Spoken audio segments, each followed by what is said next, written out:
a salvação pela fé. Pela graça sois salvos, mediante a fé. Efésios 2:8. Todas as bênçãos que Deus comunica ao homem vêm de sua mera graça, munificência ou favor, de sua livre e imerecida benevolência, representando graça inteiramente espontânea, visto que nenhum direito tem um homem a menor clemência por parte da divindade. Foi a livre graça que formou o homem do pó da terra e nele soprou a alma vivente, estampando nessa alma a imagem de Deus e sujeitando todas as coisas debaixo de seus pés. A mesma graça chega até nós neste dia, traduzindo-se em vida, respiração e todas as coisas. Nada do que somos, ou possuímos, ou realizamos, merece o mínimo favor das mãos de Deus. Todas as nossas obras, ó Deus, Tu as operaste em nós. Assim, elas são outras tantas manifestações de livre misericórdia. E qualquer que seja a justiça que se encontre no homem, ainda será também uma dádiva de Deus.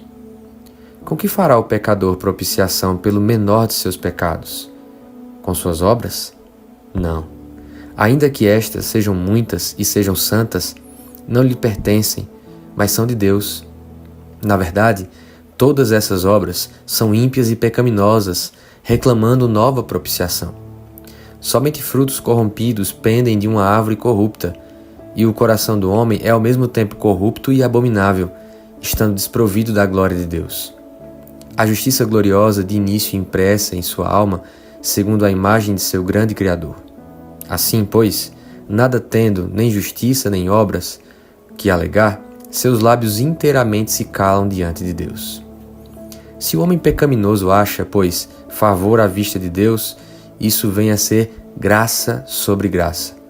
Se Deus ainda concede que desçam sobre nós outras bênçãos e, ademais, a maior de todas, que é a salvação, que podemos dizer a essas coisas se não repetir: graças sejam dadas a Deus por seu dom inefável. E assim é. Nisto, Deus recomenda seu amor para conosco, em que, quando ainda éramos pecadores, Cristo morreu para salvar-nos. Pela graça, pois, sois salvos mediante a fé. A graça é a fonte, a condição é a fé. Para não decairmos da graça de Deus, cabe-nos inquirir cuidadosamente. 1. Qual é a fé mediante a qual somos salvos? 2. Qual é a salvação que é mediante a fé? 3. Como podemos responder a certas objeções? 1. Qual é a fé mediante a qual somos salvos? Em primeiro lugar, não é meramente a fé dos pagãos. Deus exige que o pagão creia que Deus existe e que é remunerador dos que o buscam.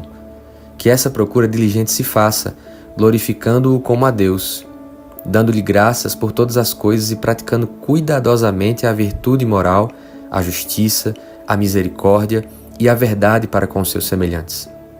O grego ou o romano, o cita ou o indiano, não teria, portanto, nenhuma desculpa se não acreditasse suficientemente nisto: o ser e atributos de Deus, o estado futuro de recompensa ou punição e o caráter obrigatório da vida moral. Este é simplesmente o credo de um pagão. Não é também, em segundo lugar, a fé do demônio, embora ela vá muito além da dos pagãos. O demônio crê não somente que há um Deus poderoso e sábio, gracioso no recompensar e justo no punir, mas também crê que Jesus é o Filho de Deus, o Cristo, o Salvador do mundo. Encontramo-lo, de fato, declarando em termos categóricos: bem sei quem és, tu és o Santo de Deus. Lucas 4:34. Nem podemos duvidar de que o infeliz espírito creia em todas as palavras que saíram dos lábios do santo, e mais em quaisquer outras que foram escritas pelos homens santos do passado, acerca de 2 dos quais ele fora compelido àquele glorioso testemunho.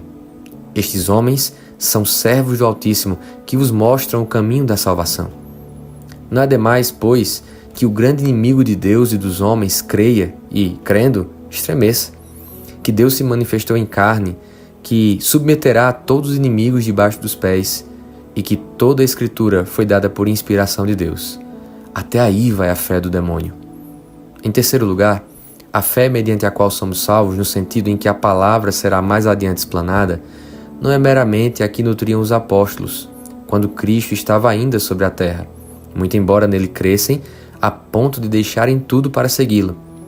Embora tivessem já nesse tempo o poder de operar milagres, de curar todas as espécies de doença e toda forma de enfermidade, embora tivessem poder e autoridade sobre os demônios e, o que vale mais que tudo isso, fossem enviados por seu mestre a pregar o reino de Deus, qual é a fé mediante a qual somos salvos? Pode-se responder de modo geral que é, primeiro, a fé em Cristo. Cristo e Deus através de Cristo são os próprios fundamentos dessa fé. Nisto se distingue ela suficientemente, absolutamente, da fé, seja dos antigos ou dos modernos pagãos. Da fé que possui o demônio, ela se distingue por isto. Não é uma coisa meramente especulativa, racional, um assentimento frio e morto, uma série de ideias que se amontoam na cabeça, mas uma disposição do coração. Por isso diz a Escritura: com o coração o homem crê para a justiça e, se tu confessares com tua boca o Senhor Jesus e creres em teu coração que Deus o levantou dentre os mortos, serás salvo. Nisto ela difere daquela fé que os próprios apóstolos nutriam enquanto nosso Senhor estava na terra. Reconhece a necessidade e os méritos de sua morte e o poder de sua ressurreição. Reconhece sua morte como o único meio suficiente de redimir o homem da morte eterna, e sua ressurreição como a restauração de todos nós à vida e imortalidade. Tanto mais que ele foi entregue por nossos pecados e ressurgiu para nossa justificação. A fé cristã é, portanto, não só um assentimento a todo o Evangelho de Cristo, mas também plena confiança no sangue de Cristo, confiança nos méritos de sua vida, morte e ressurreição. Descanso nele como nossa propiciação e nossa vida divina que foi dada por nós e vive em nós, e em consequência disto, união com ele, adesão à sua pessoa, como nossa sabedoria, justiça, santificação e redenção, ou numa palavra, nossa salvação. 2. O segundo ponto a ser considerado é: qual é a salvação que é mediante a fé? Primeiro, qualquer que seja essa salvação, ela é uma salvação presente. É alguma coisa atingível desde já, atualmente atingível na terra, pelos que são participantes dessa fé. Por isso diz o apóstolo aos crentes de Éfeso, e através destes, aos crentes de todos os tempos: vós sois salvos mediante a fé, e não, vós sereis salvos, embora também seja verdadeira esta última afirmativa. Vós sois salvos, para abranger tudo numa só palavra, do pecado. Esta é a salvação que vem pela fé. Esta é a grande salvação predita pelo anjo, antes que Deus introduzisse no mundo seu primogênito, a quem chamarás Jesus, porque ele salvará seu povo de seus pecados. Nem aqui, nem nas outras partes do escrito sagrado, aparece qualquer limitação ou restrição. Todo o seu povo, ou, como se diz em outros lugares, todo o que crê, Cristo o salvará dos pecados, do pecado original e atual, passado e presente, da carne e do espírito. Mediante a fé que é em Cristo, os pecadores são salvos, tanto da culpa como do poder da culpa.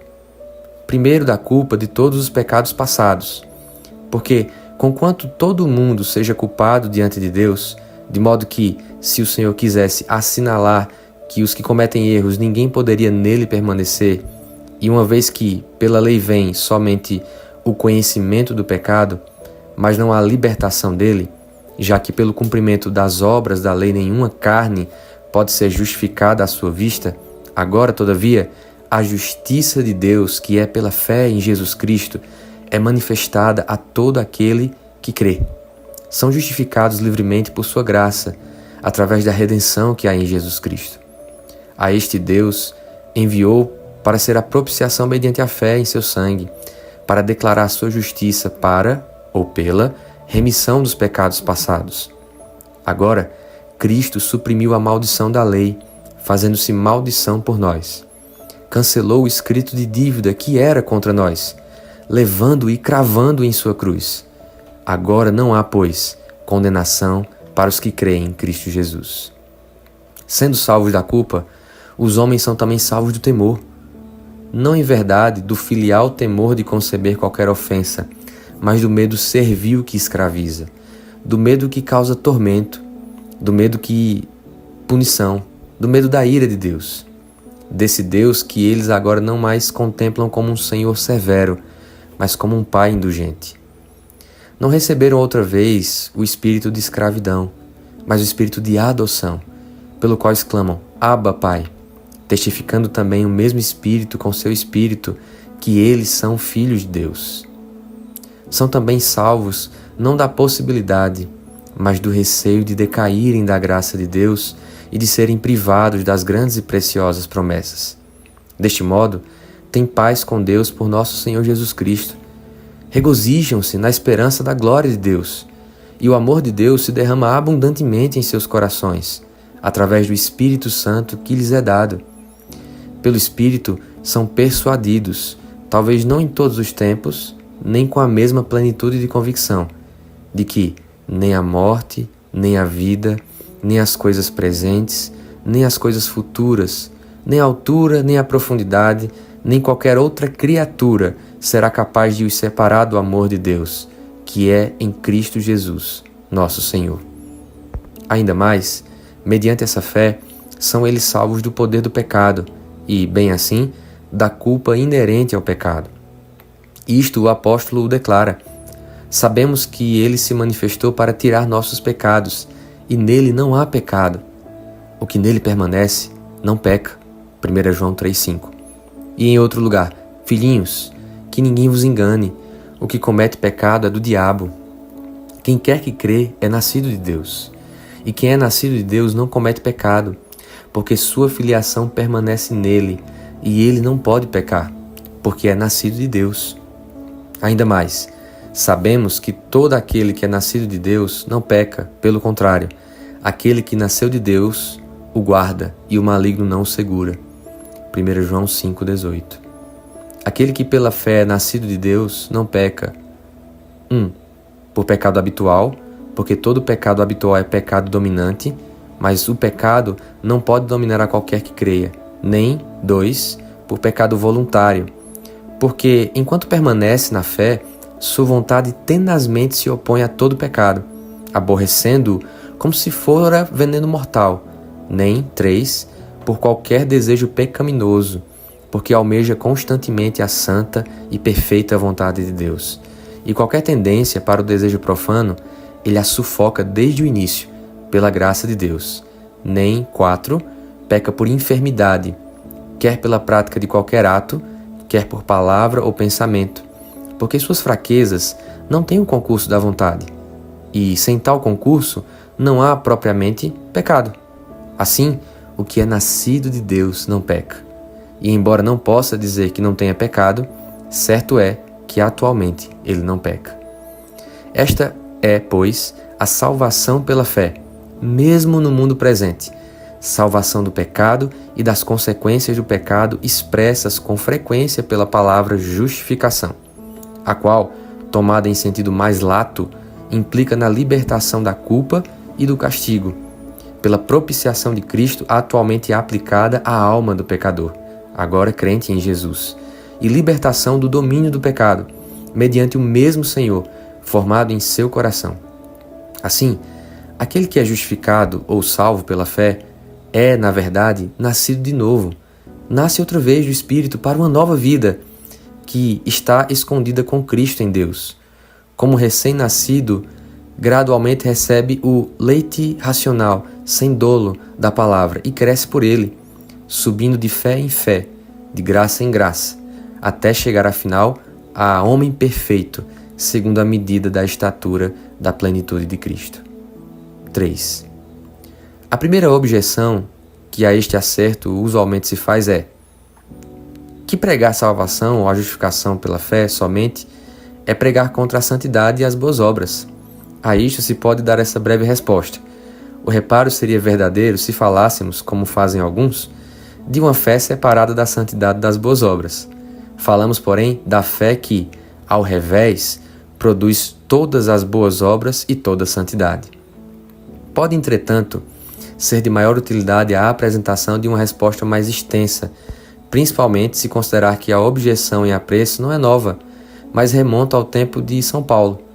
Já naquele tempo, perguntava o apóstolo: invalidamos a lei pela fé?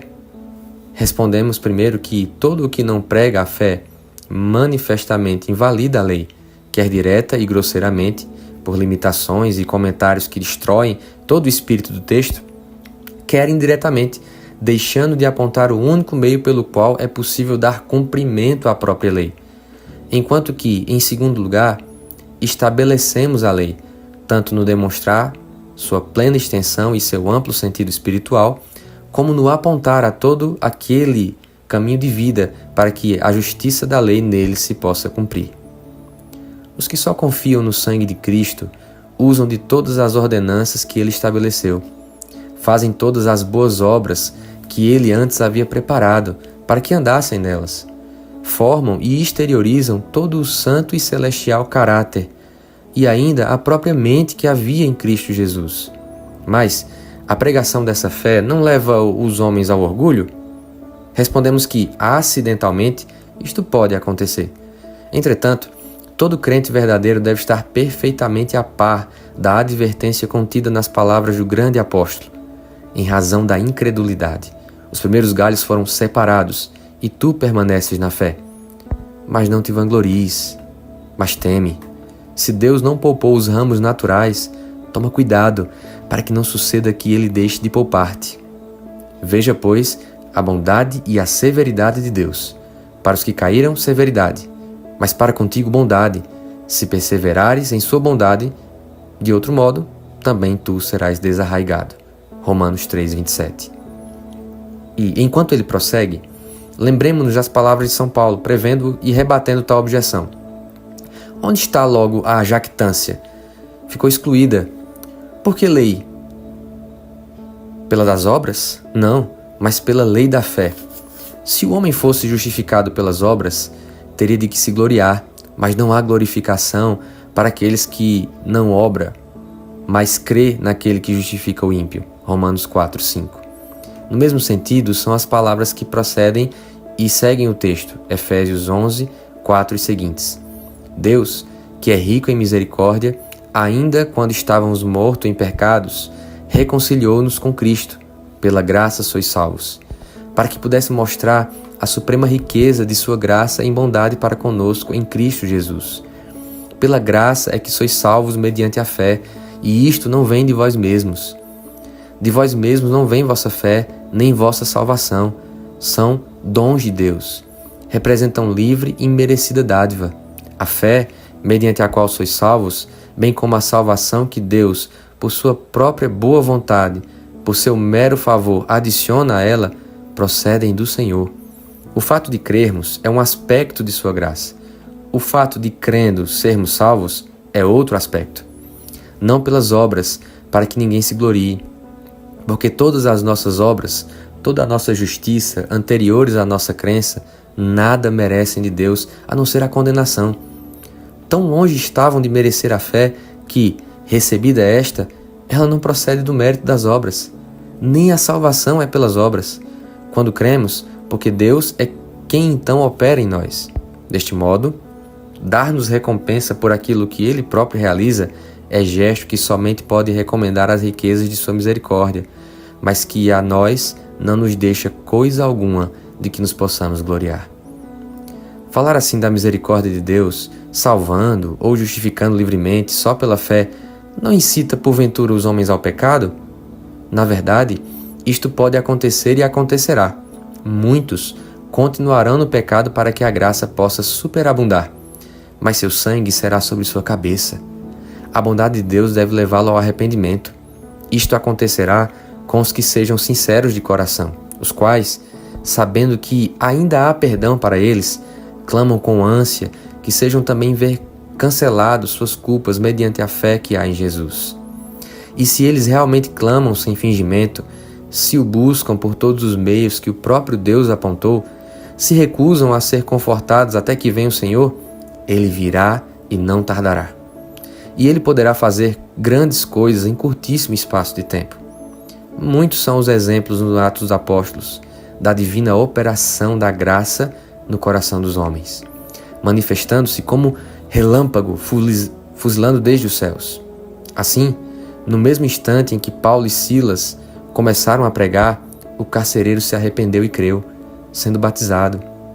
O mesmo se dera com os 3.000 no dia de Pentecoste, que se arrependeram e creram a primeira pregação de Pedro. E, graças a Deus, ainda há muitas provas vivas de que ele é poderoso para salvar. Ainda quanto à mesma verdade, considerada sob outro ponto de vista, levanta-se a objeção contrária. Se o homem não pode ser salvo depois de tudo quanto fizer ou possa fazer, isso o levará ao desespero. Levá-lo-á, sim, à desesperança de ser salvo por suas próprias obras, seu mérito de justiça. E deve ser assim, porque ninguém pode confiar nos méritos de Cristo antes que se tenha negado inteiramente a si mesmo. Aquele que tenta estabelecer sua própria justiça não pode receber a justiça que vem de Deus. A justiça que é pela fé não lhe pode ser dada enquanto ele confiar na justiça que vem da lei. Mas isto, disse, é uma doutrina desoladora. O diabo fala coerentemente consigo próprio, isto é, sem veracidade nem pudor, quando ousa sugerir aos homens que seja desoladora a doutrina em questão. É a única tranquilizadora, cheia de conforto para os pecadores que se destroem e se perdem. Aquele que nele crê não será confundido, porque o mesmo Senhor é rico para com todos os que o invocam. Eis aí o conforto, alto como os céus, forte como a morte. Como? Misericórdia para todos? Para Zaqueu, um ladrão público? Para Maria Madalena, meretriz vulgar? Parece-me ouvir alguém dizendo: então eu também eu posso esperar misericórdia? Pode sim, aflito. A quem não houve quem confortasse. Deus não desdenhará a tua oração. Talvez te venha ele dizer imediatamente: tem bom ânimo, teus pecados são-te perdoados. Tão perdoados que eles jamais exercerão domínio sobre ti. E ainda mais, o Espírito Santo testificará com teu espírito que és filho de Deus. Ó, alegres boas novas de grande gozo, enviadas a todo o povo. Ó, que todo o que tem sede venha às águas, venha e compre sem dinheiro e sem preço. Ainda que teus pecados sejam vermelhos como o carmesim e tantos como os teus cabelos, volta para o Senhor e Ele terá misericórdia de ti, e para o nosso Deus, porque Ele te perdoará largamente. Quando nenhuma outra objeção corre, simplesmente nos dizem os opositores que a salvação somente pela fé não deve ser pregada como doutrina capital, ou pelo menos não deve ser pregada a todos. Mas que diz a Espírito Santo? Ninguém pode pôr outro fundamento além do que já está posto, que é Jesus Cristo. Logo, a doutrina segundo a qual todo o que nele crê será salvo é e deve ser o fundamento de toda a nossa pregação. Isto é, deve ser pregado em primeiro lugar. Seja assim, mas não a todos. A quem, então, não devemos pregar? Quem será o excluído? Os pobres? Não. Eles têm especial direito à pregação do Evangelho. Os ignorantes? Não. Deus tem revelado essas coisas desde o começo aos simples ignorantes. Os jovens? De modo nenhum. Deixai-os de qualquer modo vir a Cristo e não os embaraceis. Os pecadores? Muito menos. Ele veio chamar não os justos, mas os pecadores ao arrependimento. Se, entretanto, tivéssemos de excluir alguns, excluiríamos os ricos, os letrados, os homens afamados e de boa conduta. É verdade que estes, de sua parte, se recusam a ouvir. Todavia, ainda assim lhes devemos dizer a palavra de nosso Senhor. O teor de nossa comissão no-lo impõe. Ide e pregai o Evangelho a toda criatura. Se alguém, para sua própria perdição, falsear ou torcer uma parte dessa palavra, esse tal levará sua própria carga. Mas ainda assim, vive o Senhor, que seja o que for que nos disser, isso mesmo diremos. Hoje, mais especialmente, diremos que pela graça sois salvos mediante a fé, porque a sustentação desta doutrina nunca foi mais oportuna do que no presente. Nada pode mais eficientemente prevenir a expansão do erro romanista entre nós do que a pregação daquela doutrina. Seria um nunca acabar o atacar, um a um, todos os erros daquela igreja. Mas a salvação pela fé corta-os pela raiz. Onde quer que se estabeleça, imediatamente consome tudo quanto de mal houver em torno. A essa doutrina é que nossa igreja muito justamente chama a rocha mais forte e o fundamento da religião cristã, a qual primeiro expulsou o papismo destes reinos, sendo que somente ela pode mantê-lo à distância. Nada, a não ser essa doutrina, pode opor um dique àquela imoralidade que invade a terra como um dilúvio. Podes tu encher gota a gota o grande abismo? Podes então reformar-nos através de admoestações acerca de vícios particulares? Venha, porém, a justiça que é de Deus pela fé. E então as ondas orgulhosas serão quebradas e detidas. Nada, senão essa doutrina, pode fechar a boca daqueles que se gloriam em seu opróbrio e abertamente negam o Senhor que os resgatou. Podem eles falar tão sublimamente da lei com os que têm a escrita por Deus em seu coração? Ouvindo-os tratar desta matéria, alguém seria tentado a pensar que eles não estivessem muito longe do reino de Deus, mas que sejam transportados da lei para o Evangelho. Comece com a justificação pela fé, com Cristo, o fim da lei para todo aquele que nele crê. E os que agora aparecem como mais ou menos, senão integralmente cristãos, logo se declaram filhos da perdição, tão distanciados da vida e da bem-aventurança. Deus seja misericordioso para com eles, como o abismo do inferno está longe das alturas do céu. Por esta razão, o adversário se irrita todas as vezes que se prega ao mundo a salvação pela fé. Por esta razão, o adversário agitou toda a terra e o inferno na ânsia de destruir os que primeiro pregaram a justificação pela fé. E pela mesma razão, conhecendo que só aquela fé poderia subverter os fundamentos do seu reino, reuniu todas as suas forças e empregou todas as suas artes da mentira e toda calúnia para demover Martinho Lutero do intento de reviver tal doutrina. Nem podemos maravilhar-nos disto, porque, como observa aquele homem de Deus, não podia deixar de irar-se o homem orgulhoso, forte e para ele marcha, tendo nas mãos um caniço. Esse furor cresce de vulto quando o adversário sabe que essa criancinha certamente o derrotará, colocando-o debaixo dos pés. Em casos tais, Senhor Jesus, tua força tem sido sempre aperfeiçoada na fraqueza. Vai com coragem, criancinha que crês em Cristo. A sua mão direita te mostrará terríveis coisas. Embora estejas desamparado e sejas fraco como recém-nascido, o homem forte não será capaz de permanecer em face de ti. Tu prevalecerás contra ele e o subjugarás, e o dominarás, e o porás debaixo de teus pés, sob o comando do grande capitão de sua salvação. Marcharás conquistando e vencendo, até que todos os teus inimigos sejam aniquilados e a morte seja tragada na vitória. Agora, graças sejam dadas a Deus, que nos deu a vitória por nosso Senhor Jesus Cristo, a quem, com o Pai e o Espírito Santo, sejam a bênção, a glória, a sabedoria, os louvores, a honra, o poder, a força para todo sempre. Amém.